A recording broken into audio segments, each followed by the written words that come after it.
Hi, welcome to Happy Tales. I'm Cheryl Rosenthal, Communications and Education Coordinator at the Oshkosh Area Humane Society. And I'm Joni Geiger, Executive Director. And today our show is going to be about spaying and neutering, the importance of it, why people don't do it, and a new program that we have offered here at the Oshkosh Area Humane Society. Yep. Cheryl, as you know, we've been in this business a long time, and the most basic thing that humane societies, and particularly our humane societies, ask of people when they adopt from us is to spay and neuter. And if it's not already done, obviously that would be the responsibility of the adopter, but we do a lot in-house now that we're at our new building. But it is so basic because the truth of the matter is there are so many homeless animals out there. And it is so preventable because people just need to spay and neuter. Right. It's an investment in your pet. It truly is. And this is tough work. We know this. This is hard work that anybody that's in animal welfare does. And the fact that you know that so much of the tough work is preventable because of that, because if people were to spay and neuter, the sheer volume of animals that come into shelters is, again, just basically because there's too many. Right, right. I think it's estimated, what is it? How many million are killed every year because there's not enough homes for them? It's estimated that 4 million cats and dogs every year are euthanized or killed in shelters because virtually there just is no homes for them. Right, and I think there's reasons why people don't spay and neuter. Sure, and I think some of those are old wives' tales that people, things get started, somebody says something and then it carries on. And some of those things are, some people say, well, I don't want to have my pet spayed or neutered because they become fat and lazy. Well, it's true because when they're spayed and neutered, their metabolism slows down and they don't need as much food. Right. And so we kind of, as owners, we have to make sure that they still get as much exercise but a little less food. Right. Also, some people will say, well, I don't want to have my pets spayed or neutered because it will change their personality, or hunting dogs won't hunt. And that, again, that's a myth. In fact, absolutely. it makes them a better pet because they can really concentrate on... They're focused. Right, Sure. they can focus on the things that you want them to focus on, rather than that natural instinct of have to mate, have to mate, have to Sure. mate. And I think also people forget that when they allow their pets to breed, that's adding to the pet overpopulation problem. And you're absolutely right, Cheryl. I mean, people, and I get that one person who says just because my cat had her litter of kittens, that is not going to have an impact on the number of animals that are in the shelter. But it really does. And the fact is that if that litter of kittens it goes out to people and then they don't spay and neuter that particular little kitten and then allow it to breed, and then it just goes on and on and on. And it's just a phenomenal numbers. Right. Well, isn't it that one unspayed female and her offspring over a 7-year period can produce 420,000 That is kittens? Correct. That is. So one unspayed female and her offspring. Think about that. In 7 years, 420,000. I mean, that's a lot of kittens. Now, granted, that's a mathematical, right. Idea of how people perceive that. But it really, I mean, how often do we see that when people, bring an animal into us, and it's like, they've had litters. And what happened to the kittens or what happened to the puppies? Oh, I gave them away or I sold them or whatever Right. the case might be. And it has such a tremendous impact that it's just, shelters are just really kind of putting a Band-Aid sometimes. Right, so we're really hoping that the community or everyone in our nation would start to look at this. You've got to look at the big picture. Yes, well, I found homes for all my kittens. That's right. Well, you found homes for all your kittens, but those same kittens maybe took homes away from cats and kittens that are in shelters, and puppies. And puppies, yeah, and dogs are a little bit more regional as are cats. In our particular area, as you well know, we have an overabundance of cats. We have a cat population problem. We don't see it quite as much as dogs, and obviously you know the reason for that. Cats breed 3 times faster. Right. They're almost like rabbits.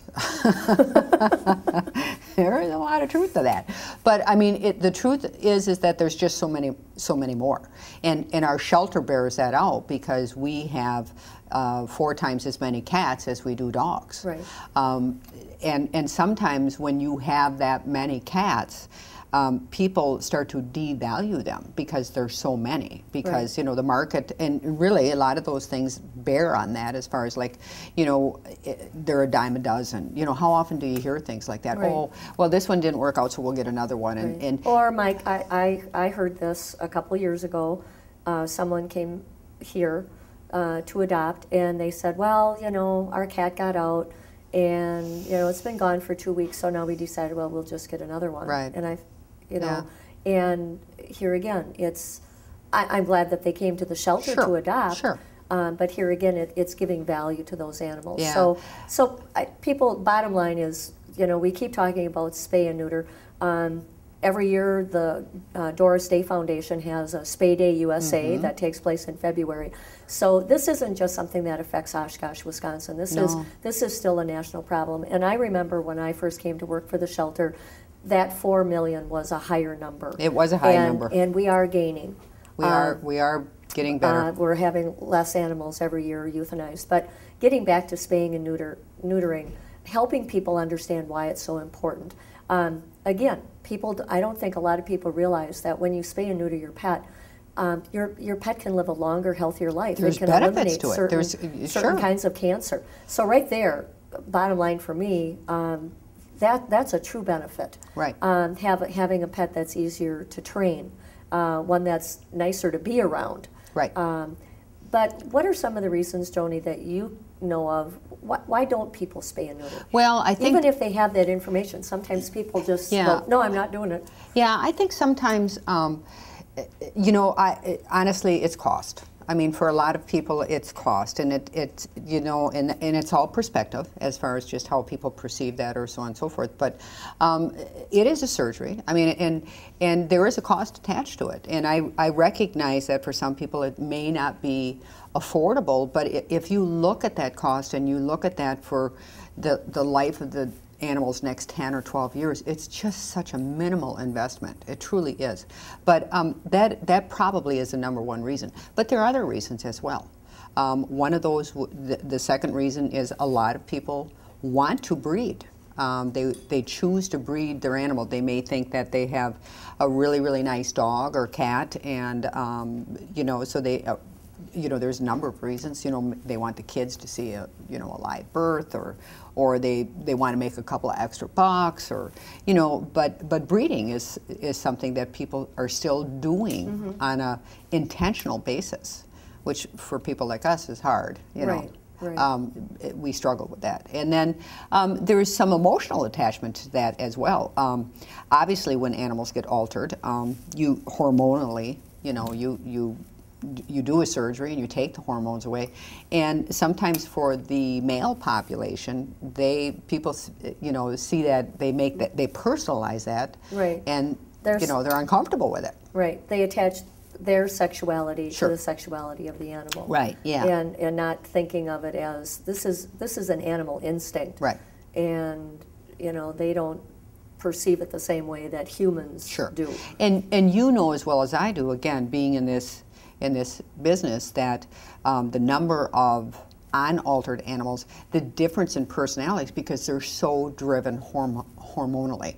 I mean, we'll see adult dogs that haven't been altered, male adult dogs, and they're just, there's a lot of energy there, and there's a lot of drive, obviously. Right. Well, and unneutered males are, I can't remember the exact percentage, but they are more likely to bite and become aggressive. Yes, they are, because again, and it isn't that... It's not the dog's fault, it's that testosterone. Yes, it's absolutely true, and you think about the fact that they're obviously driven to breed, and there's other males in the area, there's females in heat. I mean, they're going to do what comes natural to them. Right. And so a lot of times it becomes an instinct for them. Right. And the same is true for cats. I mean, cats are doing what comes natural to them. But again, if you have the surgery done, and if you eliminate the hormones, you really do have a calmer pet. You have, and you talked about the medical benefits to it. I mean, it's just, it's a win-win all the way around. There's no question about it. Well, I don't know. I like my dogs and my cats well enough. I want them to live as long and as healthy a life as they can. And, absolutely. And I do look at it as an investment. And, but I think more people need to, consider that. But going back to cost, what is some, we have this new... we have a new program here, and it's basically, again, I refer back to, over the years, the number of animals that we have seen unaltered and the number of litters and how they come in and so on and so forth. And we recognize that there are a lot of people in our community who have made the decision not to alter their animal, or maybe are in a position where they can't afford to alter their animal. So there is a program called Shelter from the Storm, and it is a low-cost, very high-volume spay and neuter clinic, and that is in Madison.